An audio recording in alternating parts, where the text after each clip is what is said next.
Welcome, friends. Today, we're doing another fragrance rotation video for the week ending the 23rd of July, 2023. Wow.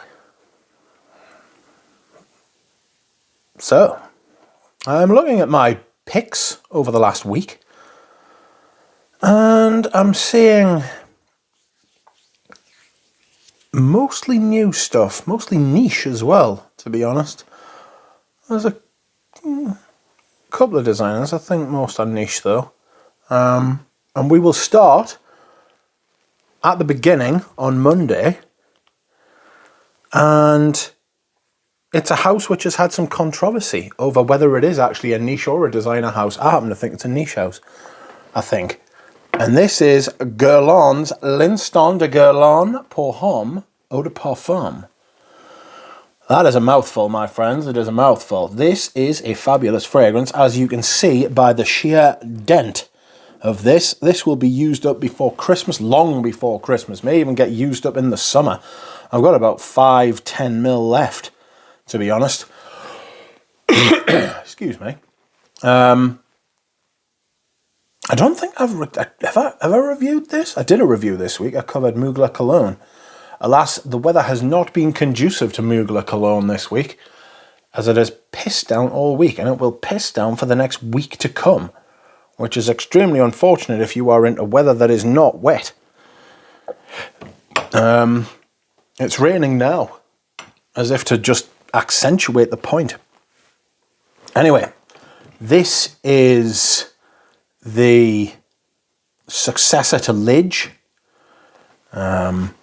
It's patchouli, cocoa, citrus at the top, like some kind of lemon. A little bit spicy, a little bit resinous. Tiny bit of something like tea, maybe smoky tea, you know, that kind of thing. But it's beautiful. An absolutely world-class perfume, and one which you can wear anytime, any place, any season. This is one of the few perfumes I have that I don't put away or change around in the rotation because it's so good for that. A true signature scent. L'Instant de Guerlain pour Homme Eau de Parfum.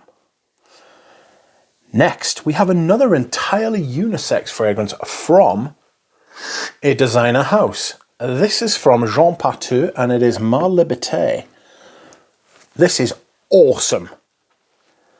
I highly recommend that you get your nose on this, and the vintage one as well. The vintage one isn't going for silly prices like the Pour Homme at the minute. Excuse me whilst I hydrate. You can still find this at a very decent sort of price. It is a massive lavender, but it's a spicy, warm lavender. Something a little bit bio-ish, just a tiny bit. Not cumin, not that kind of bio, but like a warm spice, like clove, nutmeg, cinnamon, you know, that kind of thing. I remember there being heliotrope at the top. I'm not sure how I feel about heliotrope. Obviously, it's brilliant in this. But I got myself a backup bottle of this because I can't imagine being without it. And the sprayer is huge. So you put on like 4 or 5 sprays of this, and like you can see the level going down. The sprayer betrayed me a few weeks ago when I wore it, and I got scared to wear it. And then I tried, and it worked again. So that was happy. It'll take me a while to get round to reviewing this because it is not an easy perfume to unlock. There's a lot of moving parts. It's one of Jean Curlio's specials. A brilliant perfumer who believed in the old ways, and he's been proven right in my eyes. The state of modern perfumery is not fun, in my opinion. Next up, we have another extremely well-made fragrance. And this time it is from the house of Les Indomptables, and this is Escalon in. So over the middle course of this week, like Wednesday, Thursday, Friday, Saturday, I wore much lighter wearing fragrances because I was just feeling like a little bit of I just wanted to take it easy, you know? It's been raining all week, so I still wanted to be able to smell myself, but I didn't have, I don't have the fragrances for a cool summer. Do you know what I mean? It's weird. And since I am committed to the seasonal rotation, it's hard to balance these things out. So I've been getting a little bit creative, as you will see. But this was Escalon Indonesia because it was humid.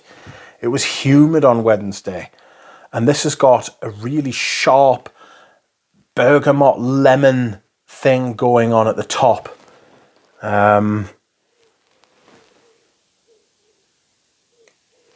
It's cutting, it's sharp, it's like a paper cut. It's very thin, but it wears really well.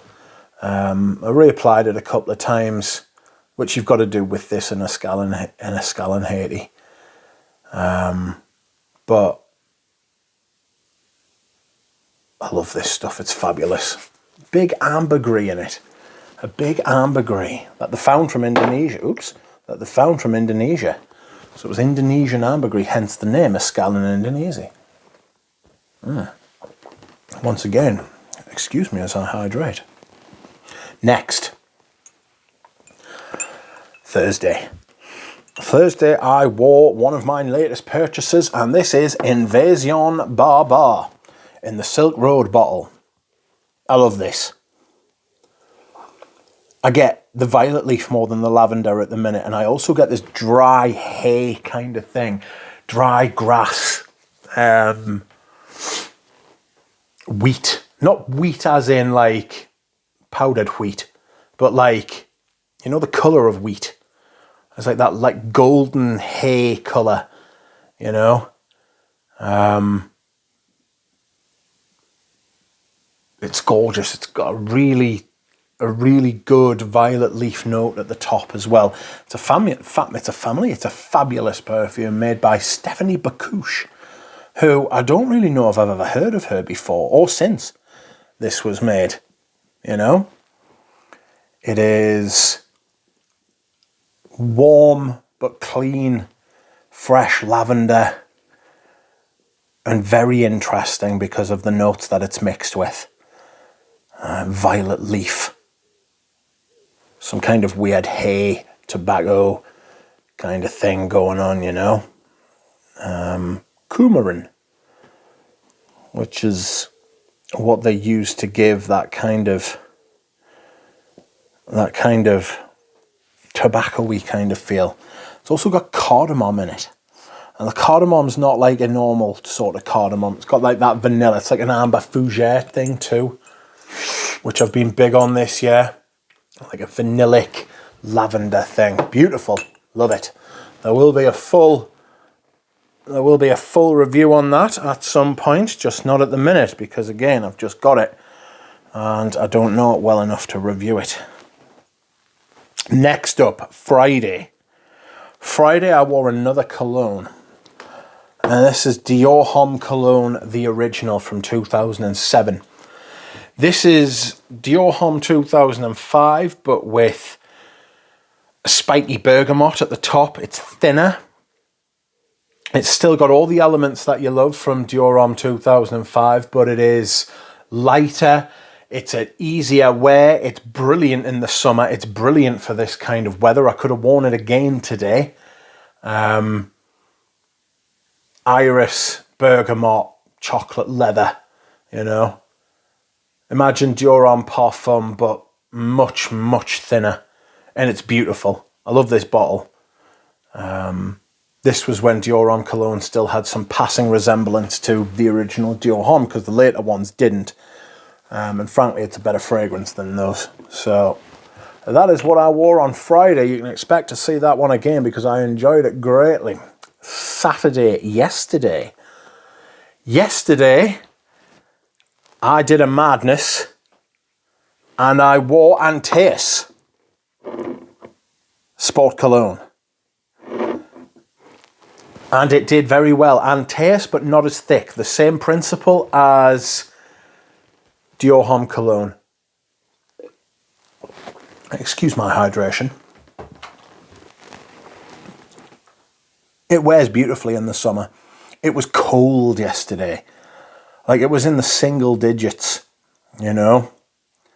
It was cold, and I didn't particularly enjoy going from the hot to the cold so quickly. And it's cold again today, to be fair. But it's like, there's like rain, a lot of rain around. But this is fantastic. This is a beautiful perfume. I don't wear it as much as I should, especially considering how much I like it. It's just Antaeus, but a bit thinner. A little bit of extra rose at the top, maybe.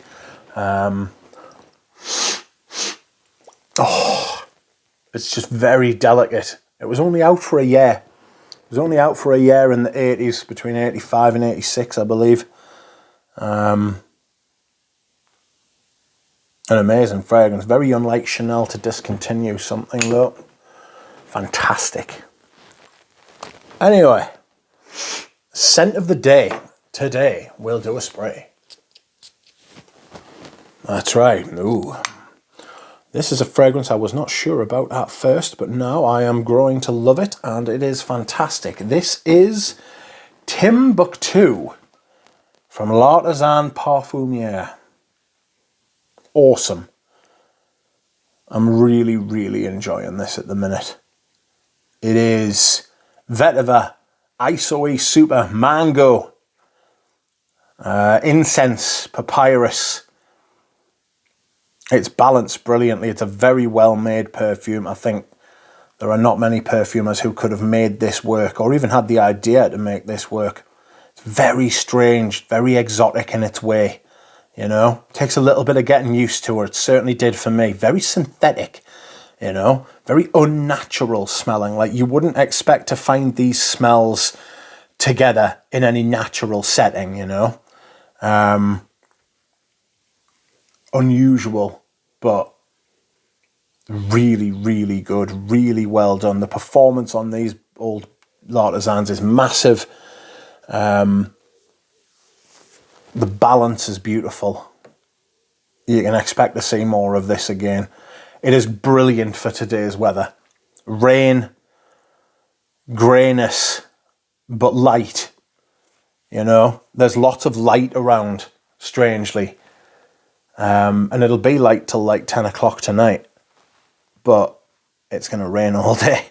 So it covers a lot of ground. Just Timbuktu. I'm really, really enjoying it. I think it would work quite well in the humidity too, but I don't know. We'll see. Anyway, that has been my fragrance rotation, friends. Thank you very much for watching. Goodbye.